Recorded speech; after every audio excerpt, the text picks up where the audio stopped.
Once again, welcome, dear friend, to the series on past questions. This is Onujisi, your teacher. Welcome to Onyx English.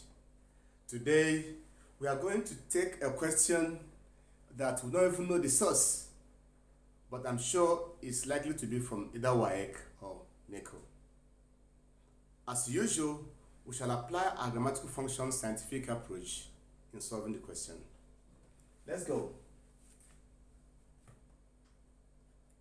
Now, it says, the carrier-packed vehicle swerved wildly across the road and plunged into a ditch. I repeat, the carrier-packed vehicle swerved wildly across the road and plunged into the ditch. Now, let's, as usual, of course, from wildly to road are underlined. And the question is, what grammatical name is given to this expression as it is used in the passage? Okay? And also, what is its function? As usual, we use our scientific approach. Now, the first test, of course, as usual, is to test for the marker. Now, here, what we have is wildly. And wildly is an adverb, all right? But beyond that, we don't have any other thing that is within the our markers here. We have wildly. So let us suspect, because we have an adverb here, that it is an adverbial element, okay? That is, it's a member of the adverbial family. Now, don't forget once again that in the adverbial family, we have elements like the adverb itself. We have adverbial clauses, and then we have the adverbial phrases. And sometimes also we have prepositional phrases as members of the adverbial family. So let's take it's one of those items, one of them in that family. Now we'll now check, that's test 1. Now for test 2, we check if there is a finite verb here. We check for a finite verb. Now we can see that there is no verb here, that is from wildly to road.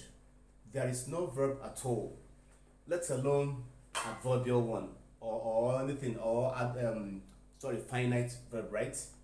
So no verb at all. Therefore, it is a phrase. Therefore, it is a phrase. That's test 2. Now, test 3, for adverbial elements, don't forget, we will check if the underlined expression is pointing to another verb in the other part of the sentence. Okay? Now, in this sentence, from the to swerved is one part, then from and to plunged into is another part. So we don't know where this wildly across the road is pointing to, but we can reason it. Okay?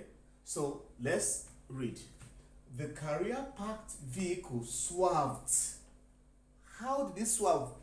Wildly across. So it means that wildly across is showing us how the action, the verb swerved, happened. So you can say, therefore, that this wildly is pointing to swerved. So swerved is now the verb the underlined expression is pointing to. So, dear friends, without wasting time, you can say, therefore, this is what? An adverbial phrase. Okay? So we say grammatical name, adverbial phrase. Adverbial phrase. Okay? Now, because we said how, okay? We said how. We can say adverbial phrase of manner.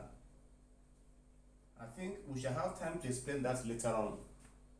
But we can say that what adverbial phrase of manner. But where you are not too sure, because of exam purposes, that it is either manner or any type of adverbial phrase, you can simply stop at what adverbial phrase. You will still get your full mark. Okay? So now what's the function? It is this one across that is showing us how the action of swerving took place, right? Therefore, it is modifying